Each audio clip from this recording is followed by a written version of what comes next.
오늘 아침 우리에게 주시는 하나님의 귀한 말씀은 시편 85편입니다. 시편 85편 다시 고라 자손의 시고요. 영장으로 부른 노래입니다. 자, 우리 한번 돌아가면서 교독으로 같이 봉독하도록 하겠습니다. 여호와여, 주께서 주의 땅에 은혜를 베푸사 야곱의 포로된 자들이 돌아오게 하셨으며 주의 백성이 죄를 덮으셨나이다. 죄를 덮으셨나이다. 주의 모든 분노를 거두시며 주의 진노를 돌이키셨나이다. 우리 구원의 하나님이여 우리를 돌이키시고 우리에게 하나님 분노를 거두소서. 주께서 우리에게 영원히 노하시며 대대에 진노하시겠나이까. 주께서 우리를 다시 주의 백성이 우리를 증거하지 아니하시겠나이까. 여호와여, 주의 인자하심을 우리에게 보이시며 주의 구원을 우리에게 주소서. 내가 하나님 여호와께서 하신 말씀을 듣니 무릇 그의 성도들에게 화평을 말씀하셨느니라.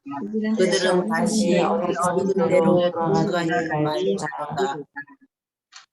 진실로 그의 구원이 그를 경외하는 자에게 가까우니 영광이 우리 땅에 머무르리이다. 인애와 진리가 같이 만나고 의와 함께 서로 이루어지며 진리는 땅에서 솟아나고 의는 하늘에서 굽어 보도다. 여호와께서 좋은 것을 주시니 우리 땅이 그것을 내리리이다. 우리 다 같이 있습니다. 의가 주의 앞에 앞서가며 주의 길을 닦으리로다. 아멘. 아멘. 인생은 산 넘어 산입니다. 한 곱이 넘고 나면 또 다른 고비가 우리 앞에 우리를 기다리고 있죠. 시편 85편은 바벨론에서 70년 동안 종살이를 하다가 돌아왔지만 다시 큰 고통에 직면하게 된 이스라엘 백성들이 과거에 하나님께서 베푸셨던 회복의 은혜를 기억하면서 지은 시편입니다. 정확하게 얘기하면 고라 자손들, 70년 동안 바벨론의 종살이를 마치고 돌아온 사람들 중에서 고라 자손이 이 시편 85편을 지어서 자신의 손조였던 음악대의 대장이었던 고라에게 이 시편을 헌정한 것이죠. 그들은 이 시편 85편을 통해서 예전에 하나님께서 망가지고 깨어졌던 이스라엘을 다시 회복시키셨던 것처럼 하나님께서 자신들의 형편과 처지를 돌아보시고 오늘날에도 회복의 은혜를 주실 것을 간구하는 시편입니다. 70년 동안의 포로 생활을 마치고 간신히 고국으로 돌아온 이스라엘 백성들을 기다리고 있었던 것은 아주 차갑고 냉혹한 절망의 현실뿐이었죠. 황폐하고 망가진 처참하게 무너진 성벽들 그리고 폐허의 땅이 그들의 눈앞에 펼쳐져 있었습니다. 너무도 막막하고 너무도 답답한 현실이었습니다. 게다가 주변의 이방 민족들이 끊임없이 이스라엘 백성들을 약탈하고 위협하면서 이스라엘 사람들이 재집결하는 것을 어떻게든지 막으려고 갖은 노력을 다했습니다. 우리는 이 사실을 느헤미야서에서 읽을 수가 있죠. 시편 85편의 기자는 자기 민족 이스라엘이 당하는 고통의 현실 속에서 하나님께 간절한 마음으로 엎드려서 부르짖게 됩니다. 그래서 이 시편 85편을 하나님께 도움을 부르짖는 자의 시편이라고 부르기도 합니다. 하나님께 도움을 부르짖는 자의 시편이라고 부르기도 하죠. 자, 우리 한번 1절부터 말씀을 한번 같이 묵상해 보도록 하겠습니다. 여호와여, 주께서 주의 땅에 은혜를 베푸사 야곱의 포로된 자들이 돌아오게 하시며 주의 백성의 죄악을 사하시고 그들의 모든 죄를 덮으셨나이다. 바벨론 포로 생활을 통해서 이스라엘 사람들의 선민의식은 산산이 깨어지게 됩니다.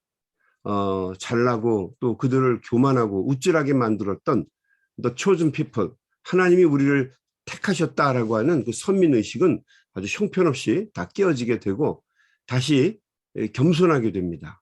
그리고 자신들의 무능함을 보게 되고 하나님의 역사로 돌아오게 되죠. 고난은 언제나 사람들로 하여금 자신들이 지나온 삶의 자리를 되돌아보게 만듭니다. 그리고 후회와 회개의 시간을 갖게 하기도 하고 또 자기 자신을 깨끗하게 씻기도 하고 다시 한번 결단하는 그런 시간을 주죠. 그래서 하나님의 도우심과 은혜를 다시 한번 하나님 앞에 간절한 마음으로 구하게 됩니다. 하나님 도와주십시오라고 하는 간구죠. 바로 시편 85편이 그런 시편입니다. 우리는 지난 2년 동안 코로나 바이러스 때문에 많은 고통을 겪었습니다. 우리가 최첨단 과학의 시대를 살고 있다고 우리는 그동안 자부해 왔습니다.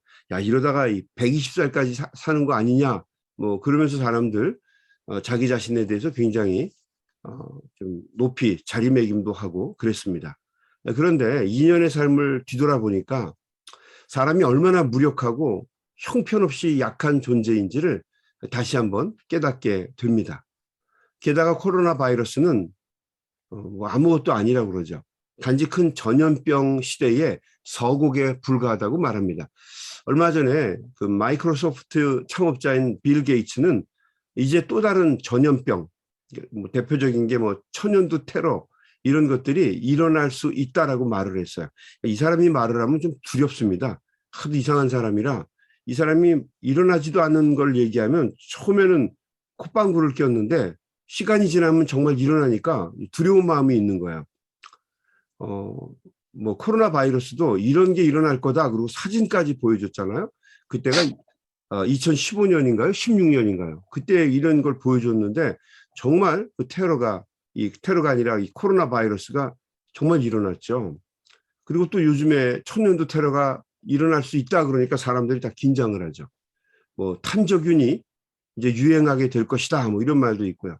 또 한때 인구의 절반까지 죽인 적이 있었던 이런 여러 가지 질병들 이제는 다 사라져서 약조차 존재하지 않는 또 백신도 존재하지 않는 그런 것들이 다시 돌아오게 될 것이다라고 경고를 하고 있습니다. 무서운 마음이 있죠. 또 특별히 요즘에 그 코로나 바이러스 그 오미크론 변이 때문에 세상이 다시 닫히는 것 같아서 두려워하는 마음을 갖고 있는데 또 다른 음모설이 나돌게 되니까 불안하고 염려한 마음을 금할 길이 없습니다. 간절한 마음으로 하나님께 부르짖는 것이 저절로 이루어지게 되죠. 하나님, 제발 이제 다시 저희들에게 회복의 은혜를 주시옵소서. 회복해달라고. 정말 다시 회복되어서 일상으로 돌아갈 수 있는 은혜를 달라고 하나님 앞에 간절한 마음으로 기도하게 됩니다. 우리 한번 3절 말씀 보실까요? 3절. 주의 모든 분노를 거두시며 주의 진노를 돌이키셨나이다. 4절도 한번 볼까요? 우리 구원의 하나님이여 우리를 돌이키시고 우리에게 향하신 주의 분노를 거두소서. 이 3절과 4절 말씀에 보면은 이 돌이킨다라고 하는 말이 반복적으로 사용되어서 쓰이고 있는 것을 볼 수가 있습니다. 3절은 과거의 고통과 아픔에서 돌이킨다는 뜻이에요. 과거의 아픔입니다. 4절은 현재 그들이 직면하고 있는 고통과 아픔에서 돌이킨다는 뜻입니다. 그러니까 하나님, 과거의 큰 시련과 연단 앞에서 하나님께서 당신의 분노를 돌이키신 것처럼 이제 하나님 우리 앞에 있는 현재의 고난 속에서도 하나님의 분노를 돌이켜 달라고 간구하고 있는 것입니다. 제발 우리를 건져달라고 부르짖음이죠. 이 시편의 기자는 이렇게 부르짖습니다. 7절 말씀 보실까요? 여호와여 주의 인자하심을 우리에게 보이시며 주의 구원을 우리에게 주소서. 하나님의 인자하심을 우리에게 보여달라고 하는 겁니다. 하나님의 인자하심, 하나님의 구원, 그 하나님의 인자하심을 뭐 다른 말로 구원이라고 썼는데 하나님의 인자하심을 달라고 간구하고 있는 거죠. 그 밑절부터 8절 이하의 밑절부터 계속 보게 되면 13절까지 이 하나님의 인자하심이라고 하는 이 단어를 네 가지로 표현하고 있는 것을 보게 됩니다. 첫 번째는 사랑, 헤세드라고 하는 뜻이죠. 사랑. 두 번째는 진실, 에메트라고 하는 뜻이고요. 셋째는 정의, 째덱이라고 하죠. 째데크. 그 다음에 네 번째는 평화, 샬롬이죠. 이 네 가지는 모두 우리가 구하는 겁니다. 사랑, 진실, 정의, 평화. 오늘 아침에도 우리 이관홍 집사님이 지금 기도해 주셨는데 다시는 분쟁이 일어나지 않게 해달라. 저도 매일같이 그 기도를 드려요. 평화롭고 싶습니다. 평화롭고 싶어요. 평화롭고 싶고 이제 뭐 다툼과 분쟁이 없었으면 좋겠고 그냥 갔으면 좋겠어요. 잘 평온하게. 우리 교회 안에서도 사람들이 분쟁하지 않고 그냥 평화로웠으면 좋겠습니다. 네. 우리 모두가 갈망하고 소망하는 구원의 내용입니다. 하나님의 인자하심, 하나님의 헤세드, 하나님의 에메트, 째덱, 샬롬 이런 것들이 우리에게 임하기를 갈망하고 소망하는 마음이죠. 이것들은 근데 문제가 있죠. 이 모든 것들은요. 우리가 노력하고 추구한다고 해서 우리 마음대로 이루어질 수 있는 것들이 아닙니다. 우리가 아무리 노력해도 분쟁이 일어나고 화평이 깨어지고 뭐 불목하고 다투고 싸우고 이런 모습들이 언제든지 끊임없이 일어날 수가 있습니다. 그래서 이런 모든 것들, 이 하나님의 인자하심은 전능하신 하나님이 허락해 주실 때만 가능한 것들입니다. 하나님이 우리에게 주셔야만 이룰 수 있는 것들이에요. 그래서 우리는 시편 85편의 기저처럼 하나님 앞에 간절한 마음으로 기도할 수밖에 없는 것입니다. 이 시편의 기자는 이 8절 이하의 말씀에서 사람들에게 이렇게 당부하기도 하고 또 하나님께 다짐하기도 합니다. 사람들에게 당부하기도 하고 또 하나님께 다짐하기도 합니다. 그 내용이 뭘까요? 8절부터 보겠습니다. 내가 하나님 여호와께서 하신 말씀을 들으리니 무릇 그의 백성, 그의 성도들에게 화평을 말씀하실 것이라. 내용이 뭘까요? 그들은 다시 어리석은 대로 돌아가지 말지어다. 진실로 그의 구원이 그를 경외하는 자에게 가까우니 영광이 우리 땅에 머무르리이다. 인애와 진리가 같이 만나고 의와 화평이 서로 입맞추었으며 진리는 땅에서 솟아나고 의는 하늘에서 굽어부도다. 여호와께서 좋은 것을 주시리니 우리 땅이 그 산물을 내리로다. 의가 주의 앞에 앞서가며 주의 길을 닦으리로다. 허망하고 어리석은 길로 나아가지 말아야 한다. 백성들에게 하는 말이죠. 하나님만 경외하는 삶을 살아야 한다. 그러면 인애와 진리와 의와 화평을 추구하는 삶을 살아야 하고 주님의 영광을 위해서 사는 삶을 살아야 한다. 그때 하나님께서 당신의 인자하심, 헤세드, 에메트, 째데크, 샬롬 이런 모든 것들을 하나님이 우리에게 주실 줄로 믿습니다라고 하는 거죠. 그래서 백성들이 어떻게 살아가야 될 것인지에 대해서 이야기를 하고 또 하나님께서 당신들에게 사랑과 또 화평과 평화 같은 것을 달라고 하나님 앞에 간구하고 있는 것입니다. 우리는 겸손하게 이 네 가지를 기도할 수밖에 없어요. 주님 내게 당신의 인자함을 경험하게 해 주시옵소서. 고난과 연단을 멸하여 주시고 아픔과 슬픔을 하나님께서 막아주시고 위로해 주시고 주님이 기뻐하는 도구의 삶을 살 수 있도록 도와주십시오. 날마다 우리가 하나님 앞에 기도할 수밖에 없다는 거죠. 여러분 26살에 리나 샌델버그라고 하는 여성이 있었습니다. 아버지와 함께 26살의 나이에 배를 타고 그 스웨덴의 베테른 호스를 지나서 보텐브루크로 가고 있었어요. 그녀는 여행 중에 갑작스럽게 만난 기류의 변화 때문에 배의 선수가 흔들리는 기상이변을 경험하게 되는데, 이 사건 때문에 배의 갑판에 계셨던 아버지가 바다로 빠지게 됩니다. 그리고 자신이 보는 앞에서 허우적대다가 익사하는 것을, 물에 빠져 죽는 것을 처음부터 끝까지 똑바로 보게 됩니다. 그녀는 발을 동동 구르면서 아버지를 살려달라고 울부짖었습니다. 근데 사람이 얼마나 무능하고 얼마나 형편없는지, 아버지가 바로 눈앞에서 죽는데도 아무것도 할 수가 없는 거예요. 그 큰 배에서 자기가 뭘 할 수가 있었겠어요. 그냥 가슴 찢어지는 아픔 속에서 아버지가 죽어가는 모습을 처음부터 끝까지 생생하게 다 보게 됩니다. 말 그대로 트라우마죠, 트라우마. 포스트 트라우마까지 남아서 남은 시간들을 가슴이 찢어지는 고통 속에서 살게 됩니다. 그러다가 주님의 사랑과 인자하심을 구하면서 하나님 앞에 늘 기도하다가, 하나님 내 마음에 평화를 주십시오. 이 아픔과 상처에서 나를 좀 건져 주십시오.